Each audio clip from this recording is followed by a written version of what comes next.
He survived when everyone else fell. While El Chapo rotted in American supermax, while El Mayo got betrayed and captured, while countless cartel bosses met bullets or handcuffs, one man remained untouchable, a phantom operating a billion-dollar drug empire from the shadows of Sinaloa's mountains. His name is Fausto Isidro Meza Flores, but the world knows him as El Chapo Isidro, and he just became the only Mexican on the FBI's 10 most wanted fugitives list. This isn't the story of a flashy narco who posted on Instagram or threw parties with celebrities. This is the story of a ghost who understood that invisibility equals survival, who watched every contemporary cartel leader either die violently or disappear into American prisons, and who used their mistakes as a playbook for what not to do. For over 2 decades, he's been trafficking tons of fentanyl, methamphetamine, and cocaine into the United States, building a fortune estimated in the hundreds of millions, possibly over $1 billion, while remaining so invisible that his last confirmed public sighting was 12 years ago at a children's basketball game.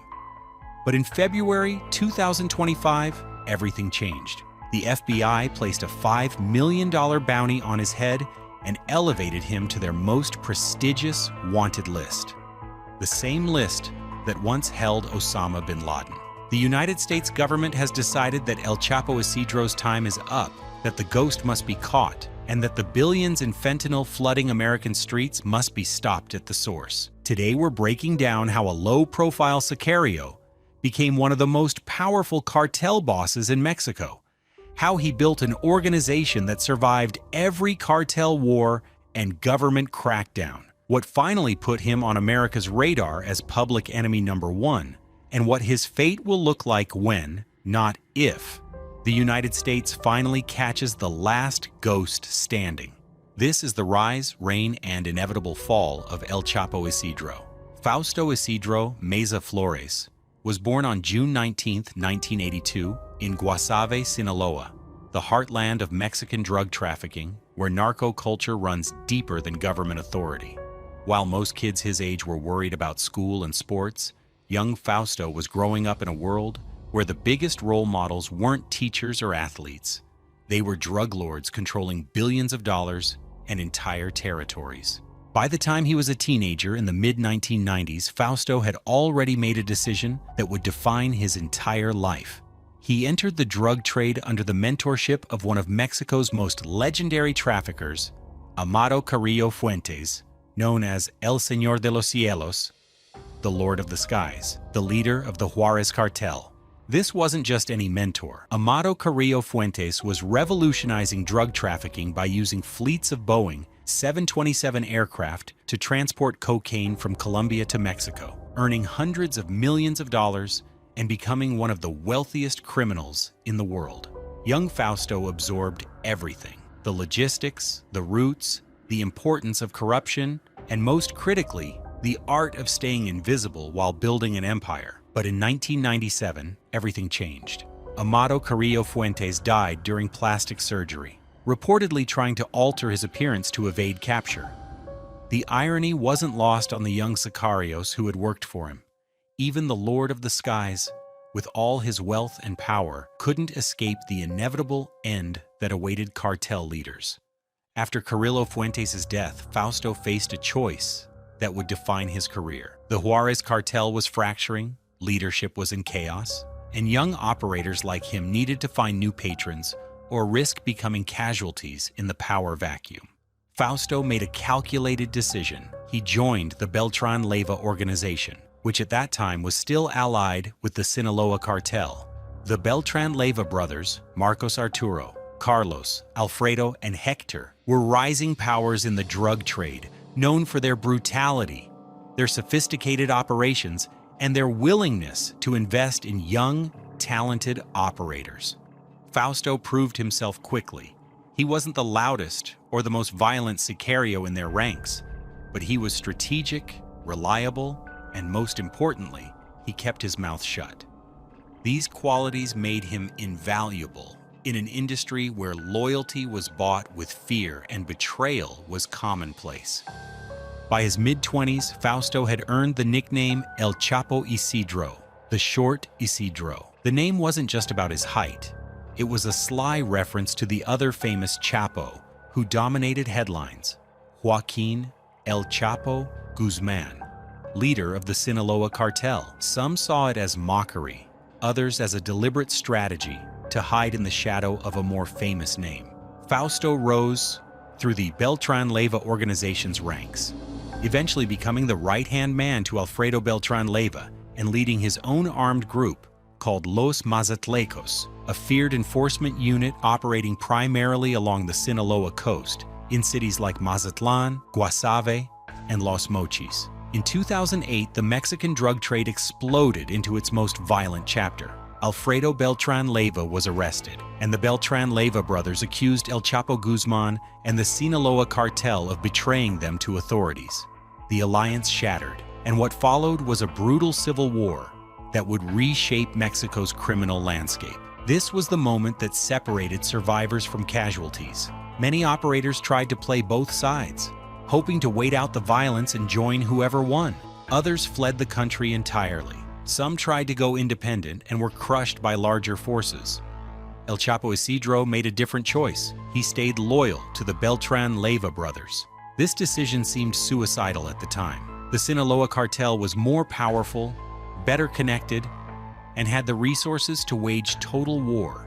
But Isidro understood something others didn't. Loyalty, even in defeat, builds a different kind of power. The war was catastrophic.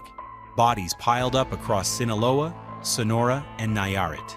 Entire families were massacred. Towns became battlefields. In 2009, Mexican Marines killed Arturo Beltran Leyva in a spectacular shootout that left his bullet-riddled body displayed like a trophy. The Beltran Leyva organization should have collapsed completely. Most lieutenants scattered or were killed. But El Chapo Isidro did something remarkable. He consolidated the survivors, took control of strategic territories, and built his own organization from the ruins. He called it the Mesa Flores organization, though everyone in Mexico knew it as the Guasave Cartel, or simply Chapo Isidro's people. What made El Chapo Isidro different from other cartel bosses was his operational philosophy. While rivals like El Chapo Guzman built massive, flashy empires and courted fame, Isidro focused on two principles: absolute loyalty and complete invisibility. He controlled territories through relationships, not just violence. He paid local communities for protection and early warning systems. He invested in his sicarios' families, ensuring that when his men died, their loved ones were taken care of. This created a level of loyalty that couldn't be bought with fear alone. He avoided the trappings of cartel wealth that got so many others caught. No gold-plated guns, no social media presence, no parties with celebrities, no corridos celebrating his exploits, at least not early on. He dressed like a rancher, lived in remote mountain properties, and moved constantly through territories where locals would die before betraying him. His organization specialized in what would eventually put him on America's most wanted list: industrial-scale production and trafficking of methamphetamine, fentanyl, cocaine, heroin, and marijuana. His super labs in northern Sinaloa produced tons of crystal meth monthly. His fentanyl pill press operations manufactured millions of counterfeit pills that looked identical to legitimate pharmaceuticals but contained lethal doses of synthetic opioids. To understand how El Chapo Isidro ended up on the FBI's 10 most wanted list, you need to understand the fentanyl crisis devastating the United States. Nearly 200 Americans die every single day from fentanyl overdoses. Over 70,000 deaths annually. It's the leading cause of death for Americans aged 18 to 45, surpassing car accidents, gun violence, and every other cause. El Chapo Isidro's organization became one of the primary suppliers of this deadly poison. His operations worked with brutal efficiency. Step 1. Precursor. Chemical importation. Chinese chemical companies ship precursor chemicals to Mexican ports, often mislabeled as legitimate industrial materials. Isidro's network has the corruption infrastructure to ensure these shipments pass through customs without inspection. Step 2. Industrial production. In super labs hidden in the Sinaloa Mountains, chemists, often recruited from universities with promises of salaries double what they'd earn legitimately, cook fentanyl in industrial quantities. These aren't backyard operations. They're sophisticated pharmaceutical manufacturing facilities producing tons of product monthly. Step 3. Pill press operations. The pure fentanyl is then pressed into pills designed to look exactly like Percocet, Xanax, or other prescription medications. Users think they're taking a pharmaceutical product. Instead, they're playing Russian roulette with lethal doses of synthetic opioids. Step 4. Distribution networks. Isidro's organization moves these pills north through established trafficking routes, hidden in vehicles, shipped through tunnels, smuggled across the border by mules. Once in the United States, they're distributed through networks that reach every major American city. The profit margins are staggering. Fentanyl is cheap to produce, but sells for pharmaceutical prices on the street. A kilogram of fentanyl that costs $5,000 to manufacture can generate over $1 million in street sales. When you're moving tons, the mathematics become obscene. For years, El Chapo Isidro operated below the radar of major U.S. law enforcement attention. He was known, certainly. The DEA and FBI had files on him, but he wasn't a priority target. That changed dramatically in December 2024. Mexican federal forces, acting on intelligence that likely came from American agencies, conducted coordinated raids in Ehome, Sinaloa, territory controlled by Isidro's organization. What they found shocked even veteran drug war observers. Over 1.5 tons of fentanyl pills. Not powder, not precursor chemicals. Finished pills ready for distribution. The street value, approximately $400 million.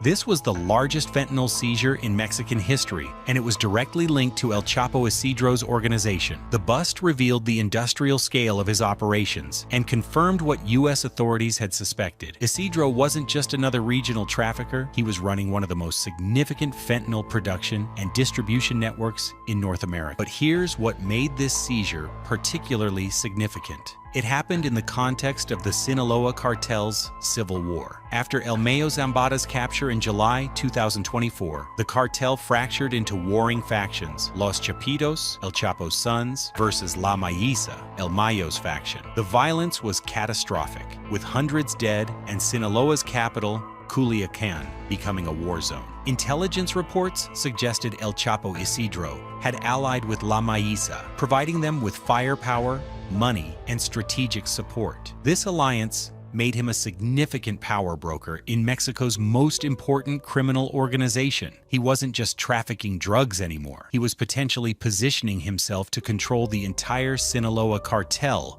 once the dust settled. On February 4, 2025, the FBI made an announcement that sent shockwaves through the drug trafficking world. Fausto Isidro Meza Flores was being added to the FBI's 10 most wanted fugitives list. $5 million reward for information leading to his capture. This wasn't just another wanted poster. The FBI's 10 most wanted list is reserved for the most dangerous criminals in the world: terrorists, serial killers, and now, one Mexican drug lord responsible for flooding America with the deadliest drugs in history. The FBI's statement was damning. Isidro was accused of leading the Meza Flores organization, a transnational criminal network responsible for possession, distribution, and importation of massive quantities of heroin, methamphetamine, cocaine, fentanyl, and marijuana into the United States. He commanded a heavily armed group of sicarios who used extreme violence to maintain control of territories critical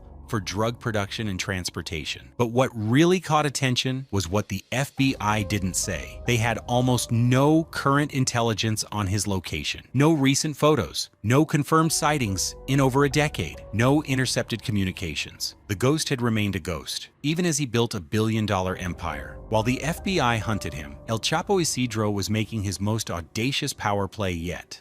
The war between Los Chapitos and La Mayiza was bleeding both factions dry. Thousands of sicarios killed, billions in revenue disrupted, territories constantly contested. In September 2024, investigative journalist Ioan Grillo reported that Isidro had met with Ismael, El Mayito Flaco, Zambada, El Mayo's son and current leader of La Mayiza, and José Gil Caro Quintero, leader of the Cartel de Caborca, at a ranch in Badiraguato. The purpose? Coordinating a joint offensive against Los Chapitos. This wasn't just an alliance of convenience. It was a strategic masterstroke. By backing La Mayotte, Isidro positioned himself as the kingmaker in Mexico's most powerful criminal organization. If La Mayotte won the war, Isidro would control the entire northern Sinaloa coast and have significant influence over the cartel's operations. But Isidro also sent brutal messages to Los Chapitos about the cost of opposing him. In April 2025, sicarios allegedly working for Los Chapitos kidnapped family members of Oscar El Músico Gastelum, Isidro's close associate and the Beltran Leyva organization's international connection man. Isidro's response was swift and savage. On June 30th, 2025, Culiacan woke to a scene of absolute horror. 20 bodies dumped on a bridge, many showing signs of torture, with a banner claiming responsibility signed Fuerzas Especiales Isidro, Isidro's Special Forces. The message was clear: attack his people and the retaliation will be catastrophic. Journalist Anabel Hernandez, one of Mexico's most respected cartel investigators, declared in her podcast Narcosistema that El Chapo Isidro was positioning himself as the ultimate winner of the Sinaloa War. While Los Chapitos and La Mayotte destroyed each other, Isidro was expanding his territory, strengthening his forces, and building alliances that would make him the most powerful figure in Mexican drug trafficking. As of December 2025, El Chapo Isidro remains free. No arrest, no close calls that made headlines, no dramatic shootouts with federal forces. He's achieved what seemed impossible in modern cartel warfare, remaining completely operational while being one of America's most wanted criminals. His survival strategy is a masterclass in operational security, geographic advantage. He operates primarily in Guasave, Los Mochis, and the mountainous regions of northern Sinaloa, territories he's controlled for over 2 decades. These areas are remote, difficult for military operations to access, and populated by communities that have benefited from his patronage. Intelligence networks: his organization employs extensive networks of halcones, lookouts, throughout his territories. When military operations launch, Isidro often knows before soldiers leave their bases. Corrupt officials provide warning, local residents report troop movements, and sophisticated electronic surveillance monitors law enforcement communications. No digital footprint, unlike younger cartel operators who can't resist social media. Isidro maintains zero online presence. No photos leak, no videos surface, no communications get intercepted that reveal his location. In the digital age, he's achieved analog invisibility, tactical mobility. He never stays in one location long. His network of safe houses, mountain compounds, and protected ranches allows him to move constantly, never establishing predictable patterns that authorities can exploit. Community protection: his investment in local communities creates a human shield. Residents who benefit from his money, protection, and support won't cooperate with authorities. When military sweeps occur, people suddenly become forgetful about seeing anyone matching his description.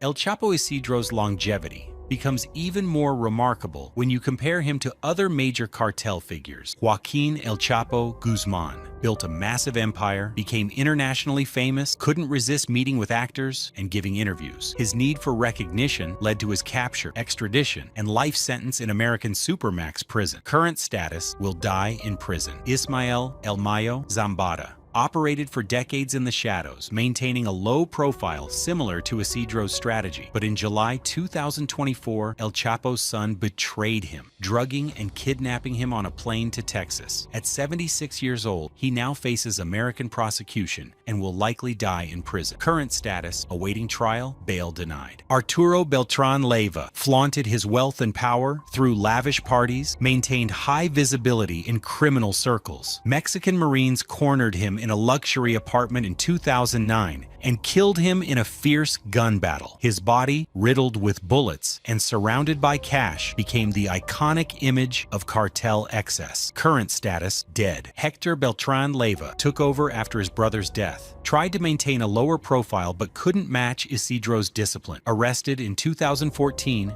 died in prison from a heart attack in 2018. Current status: dead. Los Chapitos, El Chapo's sons, inherited their father's empire, but not his strategic restraint. They're flashy, violent, and constantly in the news. Ovidio was captured and extradited to the U.S. in 2023. Joaquin was arrested in July 2024 and recently pleaded guilty, likely facing decades in American prison. Current status: captured and facing American justice. El Chapo Isidro watched all of them fall and learned from every mistake. Fame kills. Predictability kills. Trusting the wrong people kills. Comfort kills. He built his entire operational philosophy around avoiding these fatal errors. But here's the reality that El Chapo Isidro must understand. His elevation to the FBI's 10 most wanted list changes everything. This isn't just another warrant or bounty. This is the United States government declaring him a priority target on par with terrorists and serial killers. The resources now directed at capturing him are immense. $5 million reward. This kind of money turns everyone into a potential informant. Someone in his inner circle, someone who knows his patterns, someone who can provide actionable intelligence. The financial incentive to betray him just increased exponentially. International pressure. The FBI's involvement means Mexico faces intense diplomatic pressure to capture him. Every meeting between U.S. and Mexican officials will include questions about progress on Isidro. The political cost of him remaining free grows daily. Advanced technology. The U.S. brings surveillance technology that Mexico alone can't deploy. Satellite imagery, advanced signal intelligence, drone surveillance, facial recognition systems. The technical gap between Isidro's counter-surveillance and American capabilities is enormous. Cartel war vulnerability. His alliance with La Mayiza in the Sinaloa War creates exposure. War generates noise, violence, and intelligence opportunities. Every clash with Los Chapitos is a chance for authorities to intercept communications, track movements, and identify vulnerabilities. Fentanyl politics. With fentanyl deaths at record highs, American politicians face intense pressure to show results. Capturing El Chapo Isidro would be a major political victory for both U.S. and Mexican administrations. The political will to get him has never been stronger. When, not if, El Chapo Isidro is finally captured, it will likely follow one of three scenarios. Scenario 1. The betrayal. Most likely, someone close to him, motivated by the $5 million reward or promises of protection, provides real-time intelligence on his location. Mexican Marines or Special Forces conduct a targeted raid, possibly with American advisors coordinating from afar. Unlike El Chapo's dramatic captures, Isidro likely surrenders when surrounded. He's too smart to die in a gunfight when capture is inevitable. Scenario 2. The ambush advanced surveillance finally cracks his movement patterns. Mexican and U.S. intelligence agencies coordinate a carefully planned intercept operation during one of his movements between safe houses. Multiple units hit him simultaneously from different angles, eliminating escape routes. The operation is overwhelming and decisive. Scenario 3. The negotiated surrender. As pressure intensifies and allies fall, Isidro's lawyer approaches U.S. authorities with a deal. Surrender in exchange for reduced charges or prison conditions, possibly cooperation against other targets. This is less likely given his history, but as the walls close in, even ghosts start looking for exits. Once captured, El Chapo Isidro's future is predetermined. He faces federal indictments in the United States for drug trafficking conspiracy, weapons violations, and continuing criminal enterprise. The charges carry mandatory life sentences. Mexico will extradite him. There's too much political pressure not to. He'll be flown to the United States, likely to a federal court in Washington, D.C., or the Southern District of California, where his formal charges were filed. The prosecution will be overwhelming decades of evidence, wiretaps, informant testimony, seizure records, financial evidence, co-conspirator testimony. Former associates already in custody will testify against him for sentence reductions, physical evidence, the December 2024 fentanyl bust, and countless other seizures linked to his organization. Death toll. Prosecutors will argue his fentanyl operations contributed to thousands of American deaths. His defense attorneys will argue what they always argue in these cases. He's just a farmer. The evidence is circumstantial. Witnesses are unreliable criminals seeking deals. None of it will matter. The verdict will be guilty on all counts. The sentence will be life in prison without possibility of parole, likely in ADX Florence, the supermax facility in Colorado, where El Chapo now resides. He'll spend 23 hours a day in a concrete cell with 1 hour of exercise in a concrete yard. No contact with other prisoners, no visitors except lawyers, no phone calls, no windows. He'll die in that cell decades from now, the ghost who finally ran out of places to hide. When El Chapo Isidro finally falls, it will mark the end of an era in Mexican drug trafficking. He represents the last of the old-school cartel bosses, operators who built empires through strategy, loyalty, and discipline rather than social media fame and reckless violence. The new generation of cartel leaders doesn't understand the principles that kept Isidro free for over 2 decades. They post on Instagram, they make corridos about themselves, they flaunt wealth, they trust too easily. They're getting arrested younger and dying faster. Isidro survived the Juarez cartel under Amado Carrillo Fuentes. He survived the Beltran Leyva organization's war with Sinaloa. He survived the collapse and death of his original bosses. He survived Mexico's militarized drug war. He survived the rise of new generation cartels. He's currently surviving a civil war within the Sinaloa cartel, while being on the FBI's most wanted list. But the mathematics of the drug war are unforgiving. Everyone gets caught eventually, or dies trying to avoid capture. The only question is when. At the end of the day, El Chapo Isidro's story isn't just about one man evading capture. It's about the evolution of America's deadliest drug crisis and the criminals who profit from it. Every fentanyl pill his organization produces represents a potential death. Every ton of methamphetamine destroys families. Every shipment of cocaine fuels addiction and violence. His billions were built on American suffering, and now America has decided his time is up. The ghost who survived everyone, who learned from every fallen cartel boss's mistakes, who built a billion-dollar empire while remaining invisible, is now living on borrowed time. The FBI's 10 most wanted list isn't a suggestion. It's a death sentence for freedom. The $5 million bounty will eventually find a taker. The intelligence networks will eventually find a crack in his operational security. The cartel war will eventually expose him to the wrong people at the wrong time. El Chapo Isidro has done something remarkable. He's outlasted, outmaneuvered, and outsmarted almost everyone in the Mexican drug trade. He's proven that invisibility, discipline, and strategic thinking can keep you free when fame and ego get everyone else captured or killed.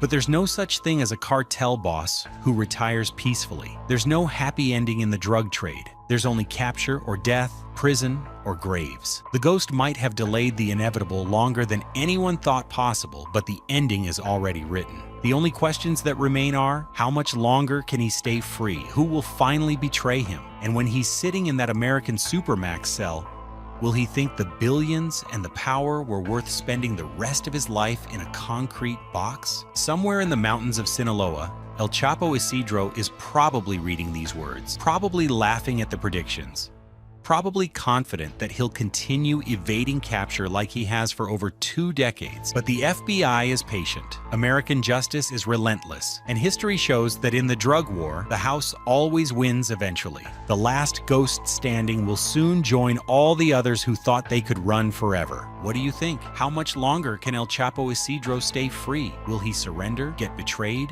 or go down fighting? And when he finally falls, who will take control of the fentanyl empire that's killing Americans by the thousands? Drop your thoughts in the comments below, and don't forget to subscribe for more deep dives into the narco world's most dangerous figures and the war that never ends.